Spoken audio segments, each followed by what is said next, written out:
Hello, Mambabarang and friends. Welcome to 11th Witch. This is your Miss 11 with more Tagalog horror stories.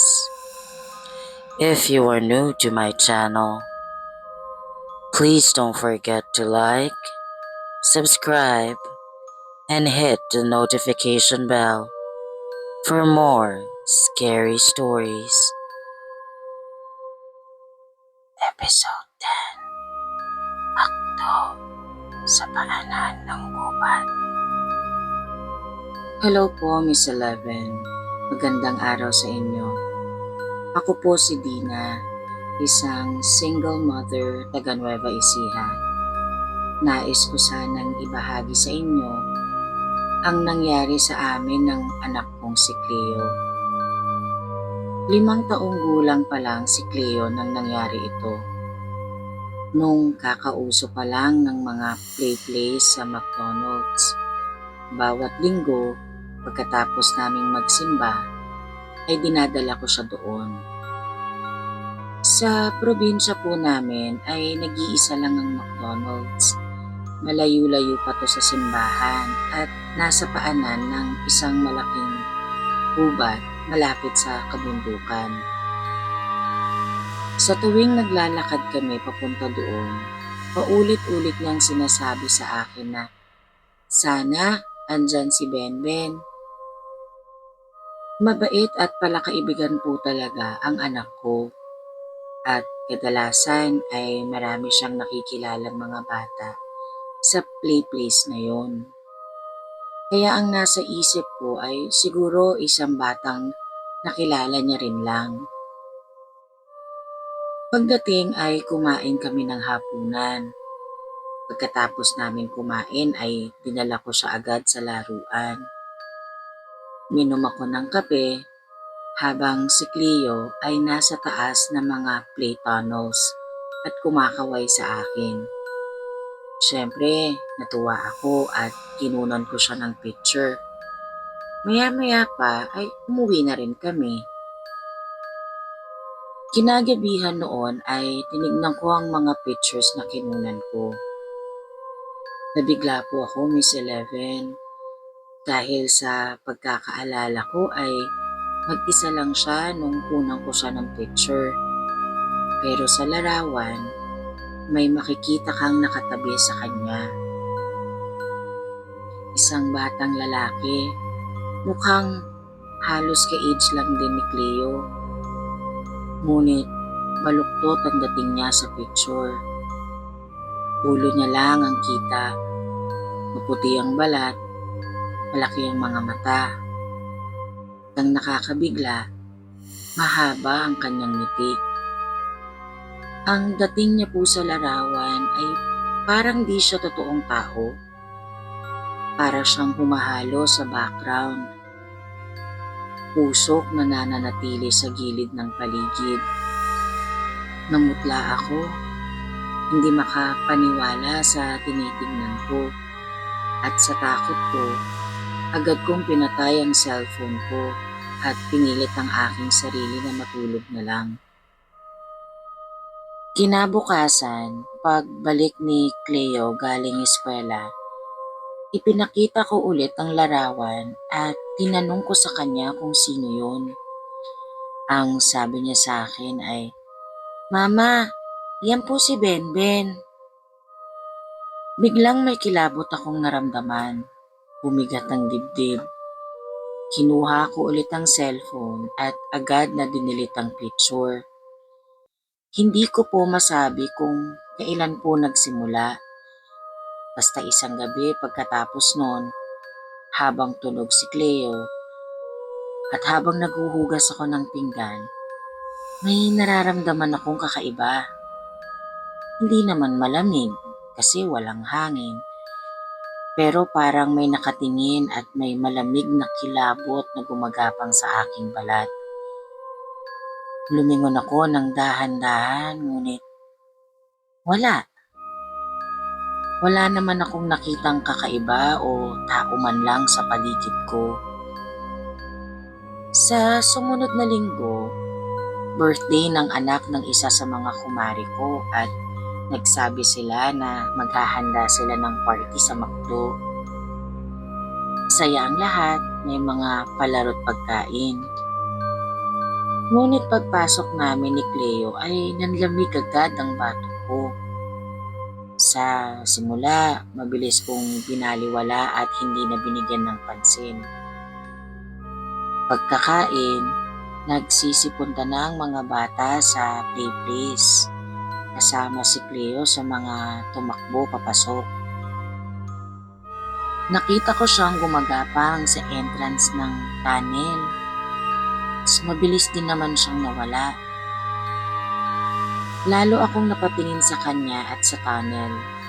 Sa pulang plastic nito na puno ng gasgas hanggang sa mga mats sa ibaba.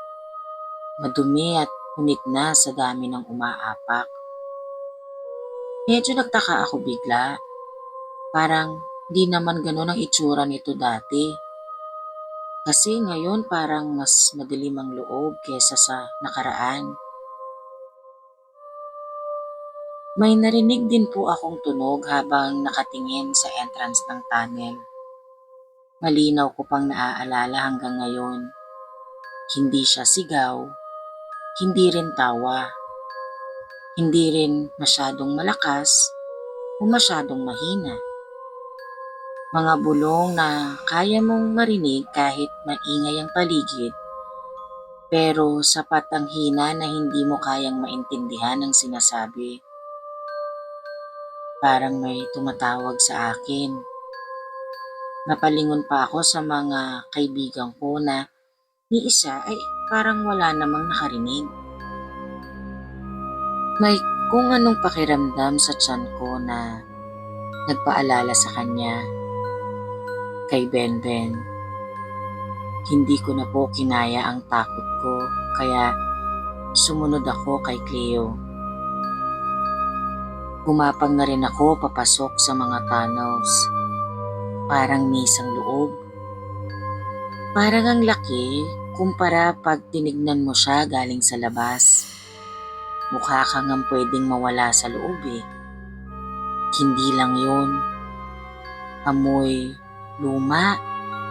Parang kwartong matagal nang nakasara na ngayon lang binuksan.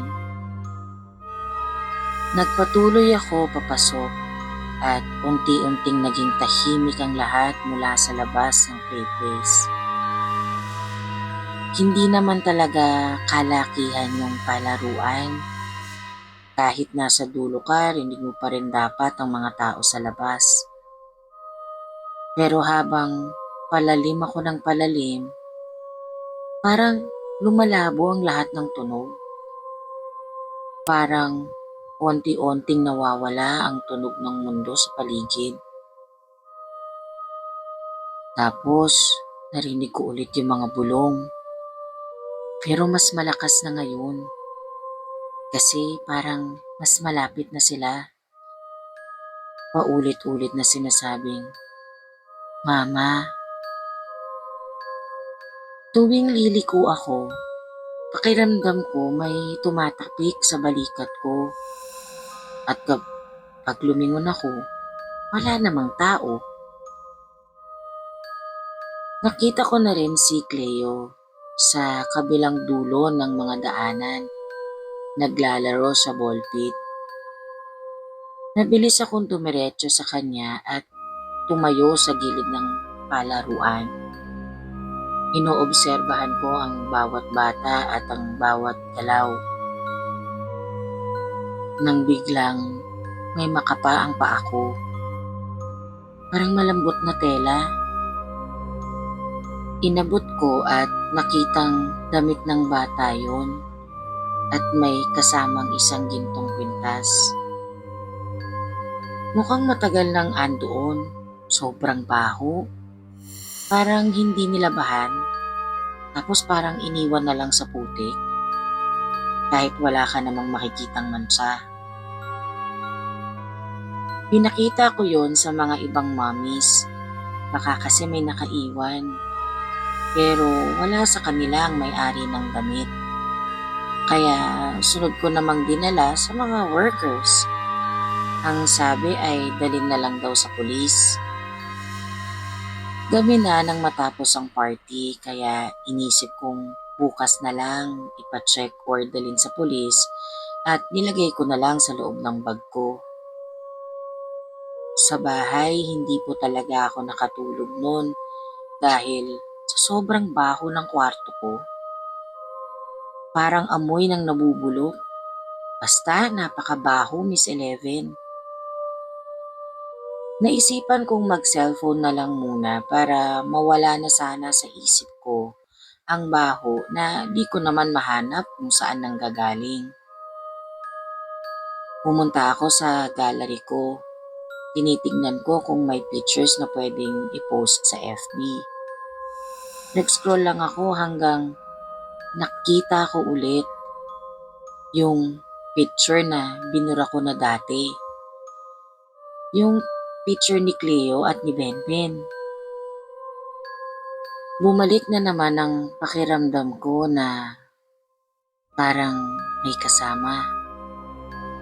Tumingin ako sa paligid ngunit wala akong nakita. Ang nararamdaman ko lang is yung kakaibang kutob na may nakatingin sa akin o yung pakiramdam na may kasama ako sa dilim. Binalikan ko ang tingin sa picture pero parang may nagbago. Mukhang nakatingin na ang bata sa akin, diretso sa akin. Naisip ko na baka siya yung nararamdaman ko na kasama ko sa kwarto. Baka alam niya din na tinitingnan ko siya ngayon. Kinaumagahan, hindi na ako nagdalawang isip at dumiretso sa estasyon ng pulis. Ginising ko si Cleo at kinuha ang bag ko. Tulala ako palakad sa jeep. Nanginginig ang mga kamay. Halos hindi na gumagana ang tuhod ko. Parang hinihila ko na lang ang sarili ko papasok ng sasakyan at mahigpit ang kapit sa anak kong nalilito. Hindi ko po masyado tinignan ng maigi ang damit basta nilagay ko na lang siya sa loob ng bag ko. Kaya nabigla po ako nung inayos nila ang damit ay may nakitang name tag ng Sando. Ang nakalagay, Ben. Dalawa ang pulis na tumulong sa akin. Ang mas matanda sa dalawa ay nagsabi sa akin na ito ang huling nakitang suot ni Benji Reyes o Ben. 5 taong gulang siya nung nawala. Huli siyang nakita ng mga tao na pagala-gala sa paanan ng gubat. Yung tinayuan ngayon ng McDonald's. Halos 1 dekada na namin siyang hinahanap.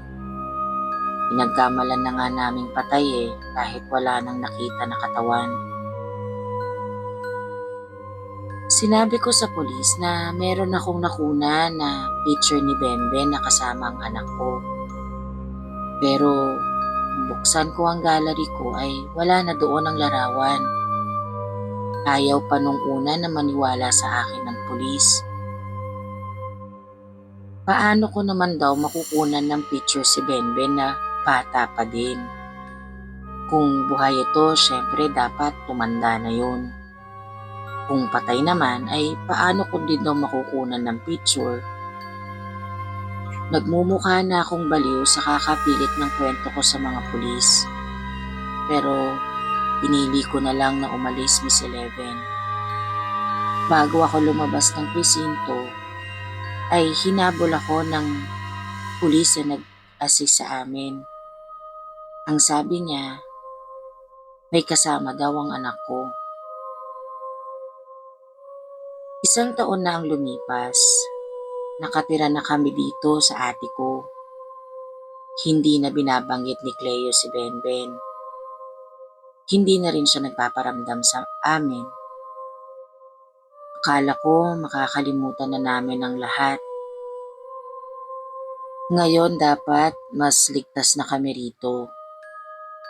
Ngunit may isang hapon na pauwi kami ni Cleo galing sa school at napadaan kami sa isang McDonald's para magmeryenda. Umorder siya ng ice cream habang ako'y nagkape. Napansin ko na mukhang may tinitingnan si Cleo at lumingon ako para hanapin. Nakita ko na meron pala silang play place dito at diretso ang tingin ng anak ko sa isang tunnel. Naramdaman ko na naman ang lahat, Miss Eleven. Ang kilabot, takot, na akala ko'y di ko na mararamdaman. Namutla ako at nanigas ang aking katawan. Hindi ako makagalaw ng maayos. Sabay pa ang bigat sa dibdib ko. Hindi ako tumingin ng matagal sa loob ng mga tunnel. Pakiramdam ko na may biglang magpapakita na ayaw ko nang makita. Kaya tumingin ako ulit kay Cleo. Dahan-dahang tumingin sa akin ang bata at nagsalita. Mama, sabi po ni Benben, laro daw kami. Like and subscribe. Are you afraid of the dark, my dear?